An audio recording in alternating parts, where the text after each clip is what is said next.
On a choisi de rejoindre, ce parcours dans un contexte vraiment particulier. On arrivait dans une nouvelle ville, dans un contexte, confiné. On vient de se marier. On n'avait pas du tout fait notre réseau, ni professionnel, ni amical. On a entendu parler de cette formation par des amis qui habitent littéralement dans notre quartier, donc la proximité, ça jouait beaucoup cette année et donc c'est comme ça qu'on s'est retrouvés embarqués dans l'aventure.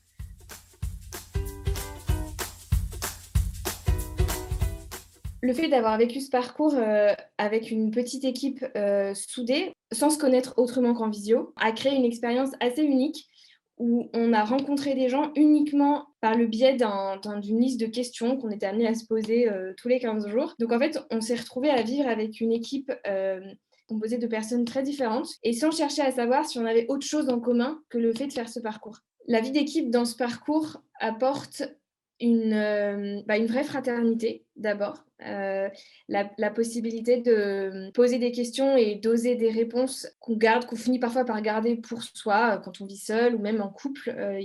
On finit parfois par ne parler que du quotidien et de la routine, surtout quand on est confiné. La vie d'équipe, en fait, ça permettait déjà de se forcer à, réfléchir à autre chose que, au dîner, au film qu'on va regarder ce soir et puis, à l'heure à laquelle il faut se lever demain pour aller bosser. Donc déjà une ouverture dans les thèmes et un renouvellement dans les échanges et dans les sujets de réflexion aussi, personnels. Et puis, la vie d'équipe, ça apporte aussi évidemment une confrontation à la différence. Ça permettait une confrontation avec d'autres manières de réfléchir, d'autres expériences aussi, d'autres histoires de vie. Je pense que personne n'était dans ce parcours pour les mêmes raisons. Et puis aussi une forme d'admiration pour des gens qui ont eu des parcours, beaucoup plus blessés et sinueux que d'autres et qui savent le partager avec une joie, qui remet vraiment en perspective, les petits soucis du quotidien qui n'en sont pas. Et ça c'est au-delà en fait des thèmes du parcours, c'est vraiment l'alchimie réussie d'une petite équipe, et pour moi, c'est une des plus grosses réussites, de ces rendez-vous hebdomadaires.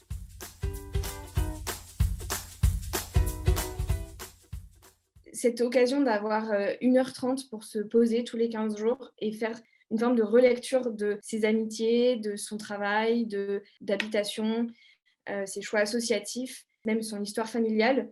Moi, ça m'a beaucoup apporté, voilà, en termes de relecture. Après, dans mon couple, puisque donc j'ai fait ce parcours en couple, c'était aussi très simplement des questions qui provoquaient d'autres échanges après la soirée. On revenait sur certains points qui avaient pu nous interroger, donc ça a aussi un peu nourri notre communication de couple. Ce que je retire de cette formation, c'est l'envie de retenter une aventure similaire l'année prochaine. Enfin, j'ai vraiment envie de continuer, de trouver une formule qui permette de continuer à avoir ces temps d'échange et de questionner son rapport au monde, à sa propre histoire et à la manière dont on se positionne par rapport à ce monde, en crise, dans une perspective un peu d'espérance. Et je l'ai vraiment trouvé dans ce parcours, donc j'espère ne pas s'arrêter là juste parce que c'est l'été.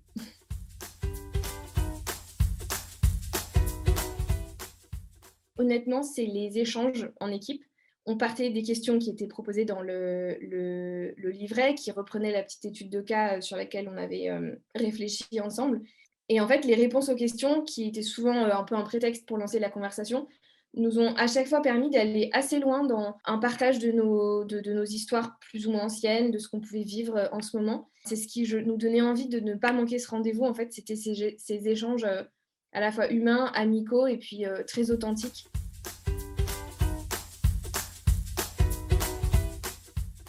Je sais pas si ça change quelque chose sur ma vision du monde, mais en tout cas, ça appuie clairement une conviction, qui est la mienne et que j'espère beaucoup de gens partagent, mais qui est que face à un monde en crise, il y a une manière, de regarder et d'essayer d'habiter le monde dans lequel on vit, notre quartier, notre immeuble, très concrète, qui permet de se projeter vers le futur avec un peu d'espérance. De pas penser que qu'un futur meilleur passe par destruction, révolution ou qu'en fait, de toute façon, le futur ne sera que noir.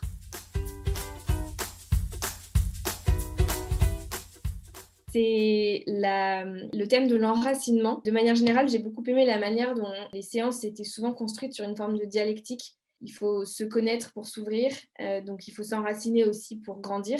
Je trouve que c'est une manière complexe de réfléchir à des questions complexes et non binaires. En réfléchissant de manière intégrale sur nos vies, en fait, on affine aussi notre rapport aux autres et la capacité qu'on a à mieux habiter le monde. Cette capacité à mieux habiter le monde, elle passe à la fois par une meilleure compréhension intellectuelle de qui on est. Donc, ces différentes étapes des soirées où il y avait des points un peu conceptuels, anthropologiques, plus intellectuels, me plaisaient beaucoup parce qu'en fait, après, c'est un tremplin pour des échanges sur nos expériences de vie. Et ça faisait que ces soirées n'étaient pas uniquement des tours de table avec des groupes de partage, mais en fait des propositions de lecture du monde dont on s'emparait à partir de nos expériences de vie et qu'on essayait ensuite de tirer dans tous les sens pour en tester un peu la validité.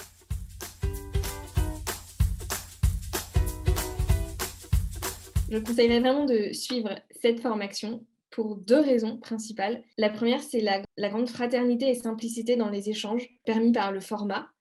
Ce sont des soirées très structurées, donc on part pas dans tous les sens. Cette alchimie donne des soirées dans lesquelles on crée des liens avec des gens très différents, des liens forts parce qu'on parle de choses fortes et c'est assez unique comme cadre. La seconde raison, c'est tout simplement l'actualité assez brûlante en fait des thèmes qui sont choisis et qui ont fait qu'on s'est accroché avec mon mari toute l'année pour la suivre, parce que ça nous parle en fait. Qu'est-ce qu'il y a de plus actuel aujourd'hui que de mieux comprendre comment habiter son quartier, connaître ses voisins, transformer des lieux urbains parfois très dégradés en espaces de vie, mieux se connaître pour mieux s'ouvrir, comment s'ouvrir à l'altérité tout en conservant son identité. Alors, je veux dire, il n'y a quand même pas plus actuel comme question. Et c'est pour ça que se les poser en bon ordre, avec une feuille de route, écouter beaucoup et apprendre des autres, c'est particulièrement ce qui est permis par cette formation et ce que, à mon avis, beaucoup gagneraient à suivre.